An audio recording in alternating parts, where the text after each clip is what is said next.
What's going on, guys? Welcome to Behind the Lyrics. Sorry I haven't made one of these in a minute for the four people that watch them. I've been a very busy man, house shopping down in Texas, doing family tree stuff, super cool, learning a whole bunch of things about my family because I don't know my family. And been writing music and just working on music in general, crafting my arts. Anyhow, we're going to go behind the lyrics on my song, Sorry I'm Not an Outlaw, and go into the backstory and what really wrote this song. So let's get into it. So when I was 19 years old, I was a raging alcoholic, ungodly amounts of alcohol every single night. And it was very unhealthy. It was very self-destructive.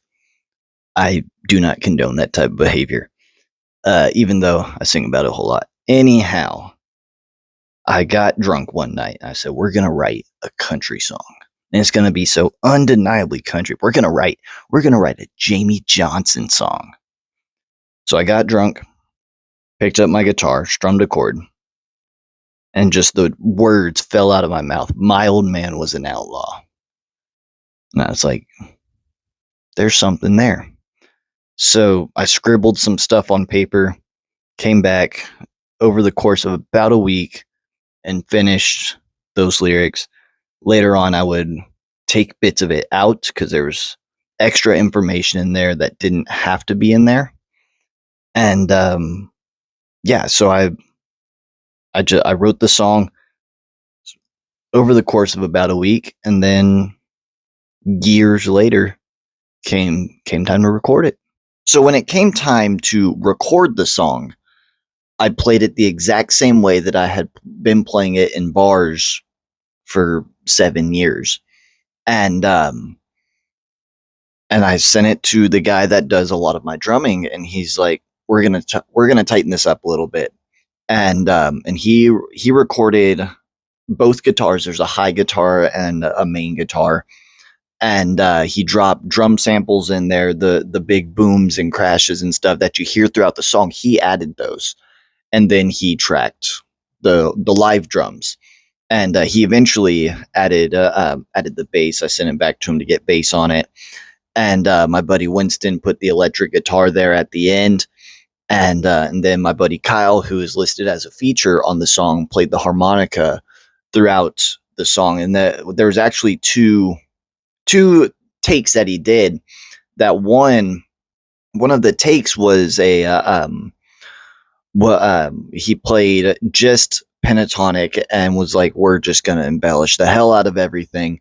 And then we came back and actually added like a riff, and did some really cool cross harping and stuff with it. It's still pentatonic, but it's cross harped.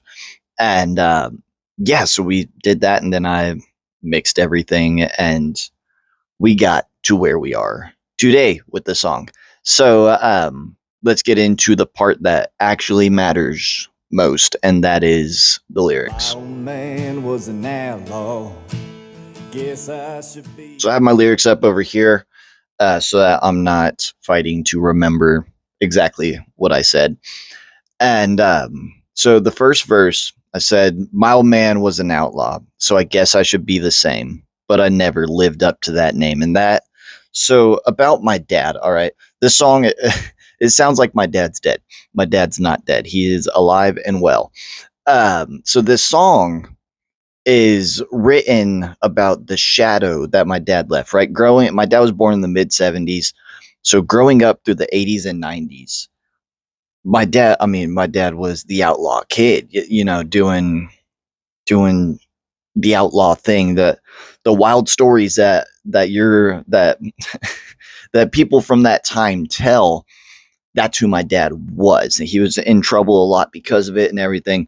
So, and I look at the way that I have grown up in the 2000s, and it's not that, And so the next part of this first verse, I played the game, but the card's still full, which is a reference to poker gambling. And I played the game, and I played the fool. And that is, that's saying I have made a fool out of myself trying to live, because I myself have gotten in some trouble trying to play the outlaw part, and throughout life really. And now things are a lot quieter, and I don't do a whole lot. I spend a lot of time sitting right here staring at these computers. Anyhow, yeah, that it's about living in the shadow of my dad. And then we get into the chorus. And the chorus says, "Sorry I'm not an outlaw with the six gun on my hip, riding an old HD with my hair lost in the wind." That's a Harley Davidson. Growing up, my dad rode motorcycles. Up until about 10 years ago, he always had a motorcycle. There's a point in time he would like get rid of a motorcycle and then buy another one. And so yeah, just painting this image of an outlaw that I'm not.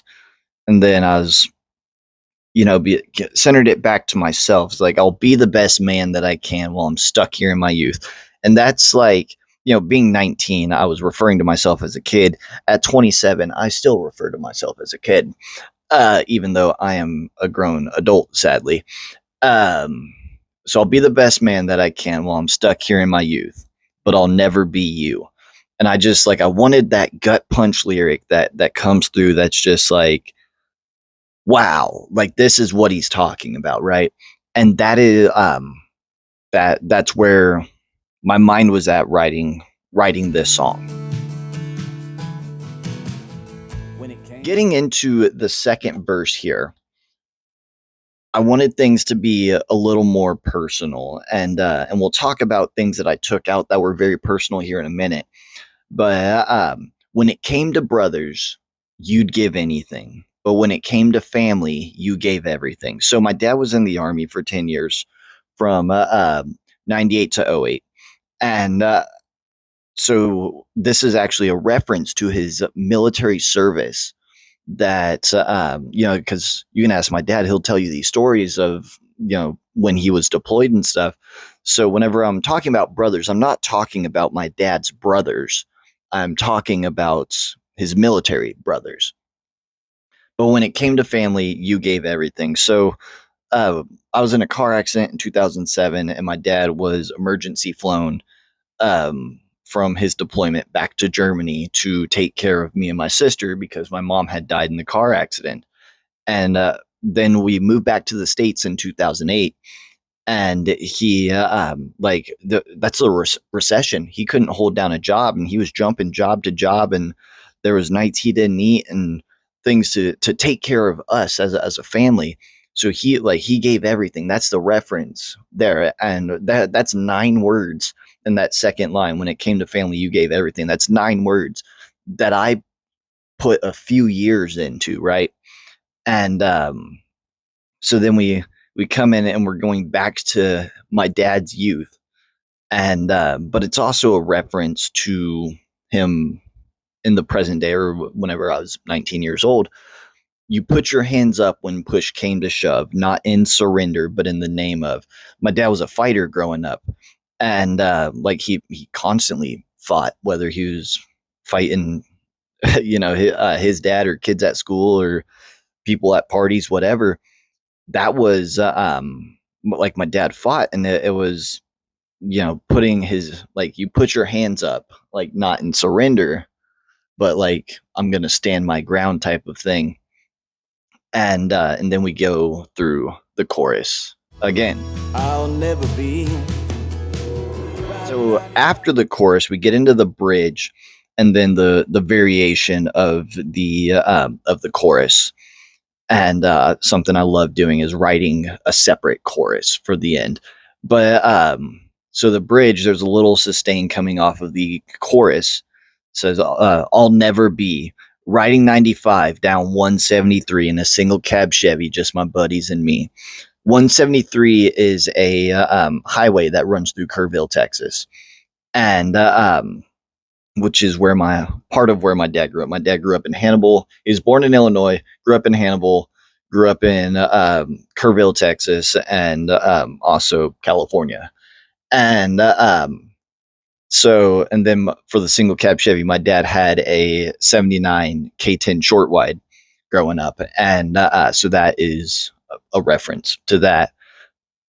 Running from the cops and shooting at signs. If you're not from a small town or you're not from the country, you may not understand shooting at stop signs, but it's a thing. All right. And I grew up in a very small town in New Mexico, and there's still bullet holes in places, signs from people shooting at them.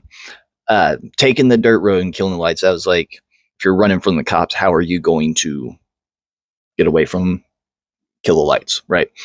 Um, you may have changed some, but all in all, you're still an outlaw. And that is, there was another lyric there that said, from, what did I say? From Kerrville to Hannibal, from Cali to Fayetteville, and Fayetteville, North Carolina, which is kind of where my memory begins because we were military family. We moved around, and so yeah, it's a there's a lyric there, and then you may have changed some. So I took that out because it's just extra information that the listener doesn't need, right? And something that you sort of take that you look at when you're writing a song is, what does the listener need to hear, not to get the story across and to really just still enjoy the song. And then we go into the there's a hair right there. Um, and then we get into the last chorus, and it says, "Sorry, I'm not an outlaw, fishing the whiskey river, or kicking my spurs in a quarter horse, trying to get home a little quicker." And that was me. I wanted to take a paintbrush and dip it in words and paint a picture for you. And that's really what the approach that I take with a lot of my songs is, how can I explain this and put the listener in the room with me? And that's what I wanted to do, was just paint this picture. And then there was another lyric that I changed, the that said, "Giving my best to own the West," and I was like, that's just too much, and it doesn't work. So I took it out and said, "I'm just my father's son, praying you're proud of the man that I've become. I want you to know I gave my all. Sorry, I'm not an outlaw." And then the song goes into the harmonica slash guitar solo. And yeah, this and that was literally just like, I'm not you. I did not grow up in the 80s and 90s. I don't have these crazy stories to tell. And at 19 years old, I wanted that. But I don't have those kinds of stories of different parties and different just crazy things that you do with your friends, right? I do have those stories, but they're not the stories of the 80s and 90s, and they're very, very toned down. And so it's just different, and it was a way to sort of nod to my dad. And for the video, I really wanted to try. There is no pictures of my dad as a child, and if they are, they're in somebody's scrapbook that they haven't touched in 30 years.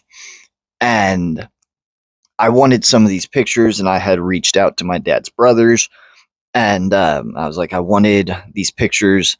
I did find a picture from probably 97, 98 in California, my dad with the surfboard and my sister.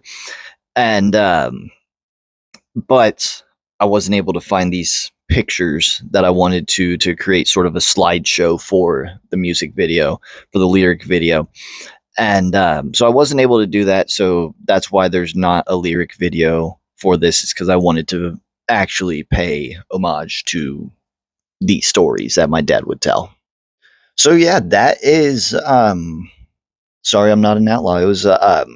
It's sort of a standout track in my album because it's um one, it doesn't really talk about liquor like every other song on the album does, but and it's just different, and it's a lot more western than it is country. And I think that's pretty cool. All right, so moving forward, what's coming out next? I have a song called "Still Worth Fixing." It's a song about a truck, but it's not really about a truck, right? There's one lyric in the song, at least to me, one lyric in the song that ties the actual message of the song to the truck that it's talking about. And yeah, I should be getting vocals back probably in a couple days, maybe. And the vocal tuner I use, his name is David Mohaxi. I believe I'm saying that right. And he's done work with 3 Days Grace, Three Doors Down, Hoobastank. Really talented, guy in the industry. And so should be getting that back soon. I have a song. It's actually in front of me. I just sent it off for bass, called "In Amber."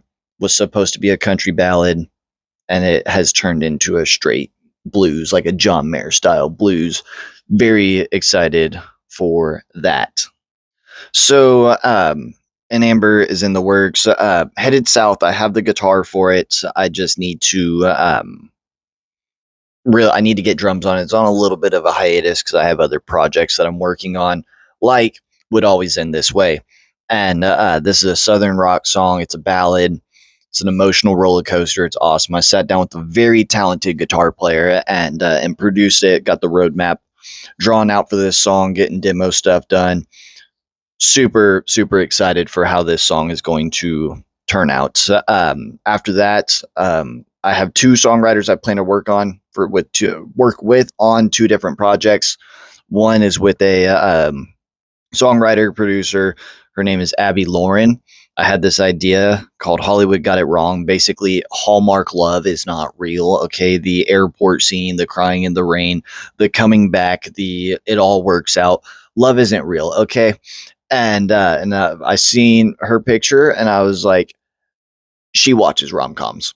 And so working on that, and then I have only a title for another song called "What's Left of a Good Man" that I would like to sit down with a guy named Jeff Middleton.